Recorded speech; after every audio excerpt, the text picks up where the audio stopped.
இப்போ இந்த படத்தோட பாசிட்டிவ் என்ன அப்படின்னு சொல்கிறேன் பாருங்க. இந்த படத்தோட முதல் பாசிட்டிவும் சரி, கடைசி பாசிட்டிவும் சரி, கருணாஸ் அவர்கள் மட்டும்தான். ஏன்பா கருணாஸை இந்த அளவுக்கு பேசுறியா அப்படின்னு நீங்கள் கேட்டிங்கன்னா, ஒரே ஒரு டைலாக் மட்டும் சொல்கிறேன்.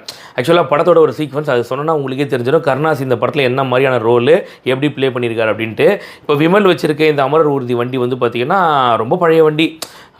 10 அடிக்கு ஒரு தடவை நின்றோன்னா பார்த்துக்கோங்க, அந்த மாதிரி ரிப்பேர் உள்ள ஒரு வண்டி அது. இப்போ அந்த வண்டி எடுத்து தான் கிளம்புறாங்க. இவர் என்ன பண்ணுறாருனா, டோல்கேட்டில் தாண்டி போகும்போது கருணாஸ் லிஃப்ட் கேட்பார், அதெல்லாம் ஏற்ற முடியாது அப்படின்னு சொல்லிட்டு விமல் அவர்கள் போயிடுவார் கடந்து.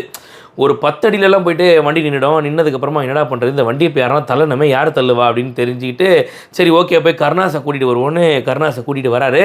வந்தவொடனே கருணாஸ் பார்த்து வாங்க தம்பி போகலாம் அப்படின்னு ஏறி உட்காராரு. அண்ணே கொஞ்சம் வண்டியை தள்ளுறீங்களா அப்படின்னாரு.